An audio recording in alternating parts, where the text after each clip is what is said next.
അനീഫിക്ക് എൻ്റെ ഒരു ക്ലയൻറ്റ് എന്നോട് ഒരു പ്രാവശ്യം ഒരു സിസ്റ്റം ബിൽഡ് ചെയ്യുന്നതിനെ കുറിച്ച് പറഞ്ഞതാണ്.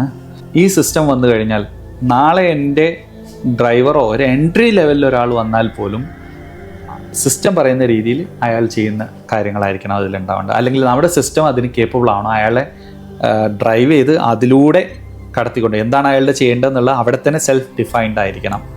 നമ്മൾ ടൈം ടേബിൾ നമ്മൾ സ്കൂളിൽ പോകുന്ന സമയത്ത് 9:30 ബെല്ലടിക്കുന്നതിന് മുമ്പ് കയറിയിരിക്കണം എന്നാണ് നമ്മൾ ചെറുപ്പം മുതൽക്ക് ഇതെല്ലാം ശീലിച്ചിട്ടുണ്ട്. അത് നമുക്ക് നമ്മുടെ ആ ഒരു കോർപ്പറേറ്റ് അല്ലെങ്കിൽ നമ്മുടെ ബിസിനസ് ലെവലിലോട്ട് വരുമ്പോഴും ഇത് പ്രായോഗികമാക്കുക എന്നുള്ളതാണ്. പലപ്പോഴും അത് പ്രായോഗികമാക്കാതെ വിട്ടുവീഴ്ചകൾ ചെയ്യുന്ന പ്രവണതയുണ്ട്. വിട്ടുവീഴ്ചകളാവാം, പക്ഷേ ഈ വിട്ടുവീഴ്ചകൾ നമ്മുടെ ഒരു ഗെയിനിന് വേണ്ടിയിട്ട് നമ്മൾ ചെയ്യുന്ന സമയത്ത്, ഉദാഹരണത്തിന് ഇവൻ വൈകി വരുന്നുണ്ട്, അവനെ രാത്രി എനിക്ക് ഇരുത്താലോ എന്ന് ചിന്തിക്കുന്ന ആളുകളുണ്ട്. അത് തുടക്കത്തിലൊക്കെ നമ്മൾ അങ്ങനെ ചെയ്തേ പറ്റുള്ളൂ, പക്ഷേ അതൊരിക്കലും ഗ്രോ ചെയ്യില്ല. വിട്ടുവീഴ്ചകൾ ചെയ്യുന്ന സ്ഥാപനങ്ങൾ ഗ്രോ ചെയ്യില്ല. കാരണം ഈ വിട്ടുവീഴ്ചകൾ ചെയ്യുമ്പോൾ അവിടെ നമ്മുടെ സിസ്റ്റമാണ് പൊളിയുന്നത്. ഒരു ചെറിയൊരു ഓട്ട വന്നു കഴിഞ്ഞാൽ ആ ഓട്ട വലുതാവുകയുള്ളൂ. ഒരിക്കലും എപ്പോഴെങ്കിലും ഓട്ട ചെറുതായ സംഭവം ഉണ്ടോ? നമ്മൾ അടയ്ക്കാത്തിടത്തോളം ഓട്ട ചെറുതാവില്ല. അപ്പോൾ ഈ പഴുതുകൾ ഉണ്ടാകുമ്പോൾ അത് കണ്ടുപിടിച്ച് അത് എക്സ്പ്ലോയിറ്റ് ചെയ്യാൻ നമ്മൾ മിടുക്കരാണ്.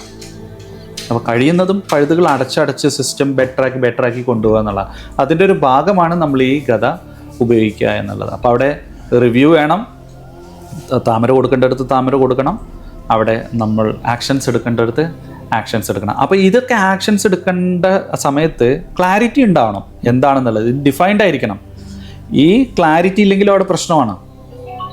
മനസ്സിലായില്ലേ? ക്ലാരിറ്റി ഇല്ല എന്നുണ്ടെങ്കിൽ ശേഷം വേണം അതിൽ തന്നെ ആഡ് ചെയ്യണം. ഇത് ചെയ്തില്ലെങ്കിൽ ഇതാണ് അതിനാണ് സിസ്റ്റം എന്നും പറയാം. അതിനാണ് സിസ്റ്റം. അപ്പൊ 4ാമത്തെ ഭാഗം യൂസ് ചെയ്യുമ്പോൾ നമ്മൾ ഇങ്ങനെ തന്നെ ഉപയോഗിക്കണം. നമ്മൾ ഈ ചെറിയ ചെറിയ ബിസിനസ്സുകാരൊക്കെ ചിന്തിക്കേണ്ട വിഷയം ഇതാണ്. ആദ്യം ക്ലാരിറ്റി കൊടുക്കണം, ആ ക്ലാരിറ്റിയോട് കൂടെ തന്നെ ഇതും കൂടെ കൊടുക്കണം. അനീഫിക്ക് എൻ്റെ ഒരു ക്ലയൻറ്റ് എന്നോട് ഒരു പ്രാവശ്യം ഒരു സിസ്റ്റം ബിൽഡ് ചെയ്യുന്നതിനെ കുറിച്ച് പറഞ്ഞതാണ്. രാജ, എനിക്ക് ഈ സിസ്റ്റം വേണം. ഈ സിസ്റ്റം വന്നു കഴിഞ്ഞാൽ നാളെ എൻ്റെ ഡ്രൈവറോ ഒരു എൻട്രി ലെവലിൽ ഒരാൾ വന്നാൽ പോലും സിസ്റ്റം പറയുന്ന രീതിയിൽ അയാൾ ചെയ്യുന്ന കാര്യങ്ങളായിരിക്കണം അതിലുണ്ടാവേണ്ടത്. അല്ലെങ്കിൽ നമ്മുടെ സിസ്റ്റം അതിന് കേപ്പബിൾ ആണോ, അയാളെ ഡ്രൈവ് ചെയ്ത് അതിലൂടെ കടത്തിക്കൊണ്ട് എന്താണ് അയാളുടെ ചെയ്യേണ്ടതെന്നുള്ള അവിടെ തന്നെ സെൽഫ് ഡിഫൈൻഡ് ആയിരിക്കണം.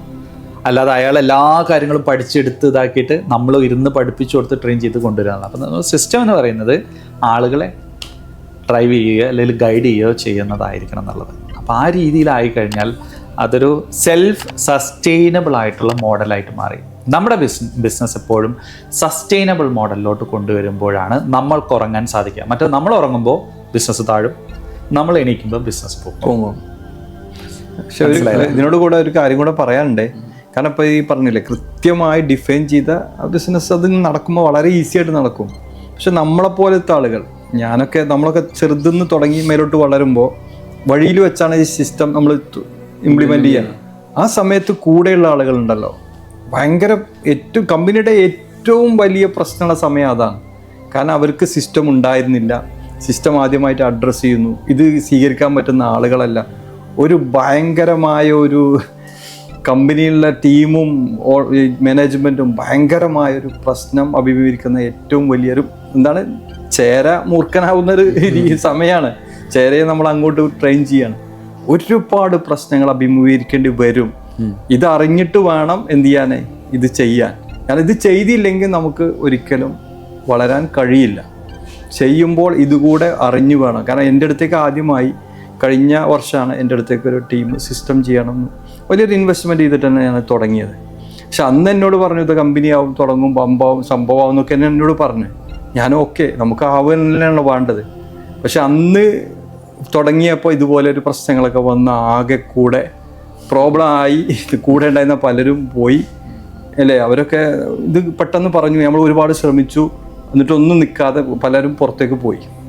പക്ഷേ എന്നോട് ആദ്യം ഇവർ പറയാണ്, ഇത് ഞങ്ങൾ വന്നു കഴിഞ്ഞാൽ ഇത് ചെയ്യുമ്പോൾ നിങ്ങളുടെ അടുത്തുള്ള ഇന്ന ആളുകളൊക്കെ ചിലപ്പോൾ പ്രയാസപ്പെട്ട് പോകാൻ സാധ്യതയുണ്ടെന്ന് പറഞ്ഞാൽ സിസ്റ്റം അവിടെ ഇരിക്കട്ടെ എന്ന് പറയും. കാരണം ഇപ്പം ഞങ്ങൾ നല്ല സുഖമായിട്ട് പോകുന്നുണ്ട്, ഞങ്ങളെല്ലാവരും നന്നായിട്ട് ബിസിനസ് ചെയ്യുന്നുണ്ട്, ബിസിനസ് ഒന്നും കുഴപ്പമില്ല എന്ന് പറയും.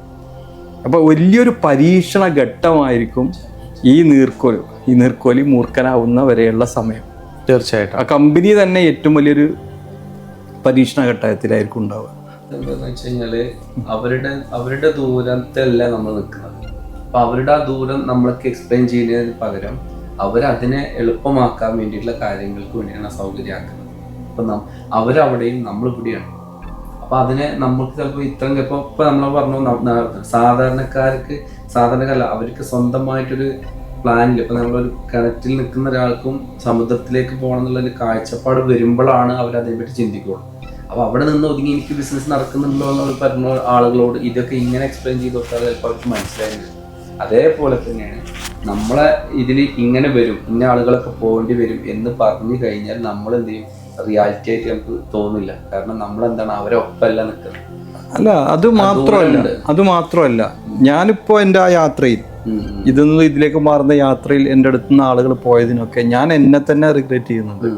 കാരണം എനിക്കത് കൃത്യമായി വലിയ കമ്മ്യൂണിക്കേഷനിൽ നമ്മൾ വലിയ സംഭവമാണെന്നൊക്കെ പറയാമെന്നല്ലാതെ അങ്ങനെ കൃത്യമായി എനിക്കത് അവർക്ക് അവതരിപ്പിച്ചു കൊടുക്കാൻ, അവരുടെ എബിലിറ്റിക്ക് അനുസരിച്ച് അവതരിപ്പിച്ചു കൊടുക്കാൻ എന്നോട് കഴിഞ്ഞിട്ടുണ്ടാവില്ല.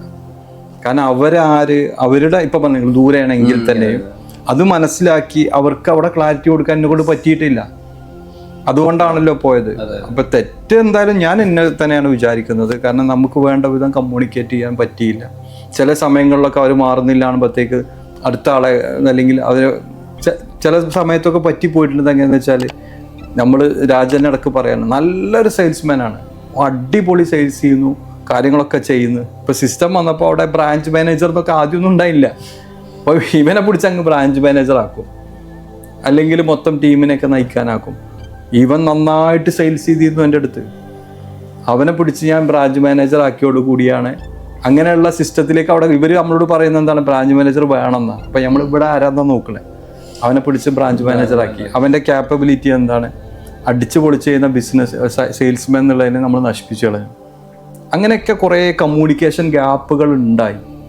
അപ്പം ഇതന്നെ എനിക്ക് ഈ കേൾക്കുന്ന ശ്രോതാക്കളോട് പറയാനുള്ളത്, ഇതൊക്കെ സംഭവിക്കും. അതുകൊണ്ട് നല്ലവണ്ണം സൂക്ഷിച്ചിട്ട് വേണം ഇത് നടപ്പിലാക്കാൻ. ഒരിക്കലും പെർഫോമൻസ് ചെയ്യുന്ന ആളുകളെ ആ പെർഫോമൻസ് ചെയ്യുന്നവർ തന്നെ നിർത്തണം. മറ്റുള്ളതിന് ആളുകളെ വേറെ കൊണ്ടുവരണം. ഇവരെ വെറുതെ അങ്ങോട്ട് കയറ്റി അതും ചെയ്യില്ല ഇതും ചെയ്യില്ല, അവരും നമ്മളൊക്കെ ഒരു അങ്കലാപ്പിലായി പോകരുത്.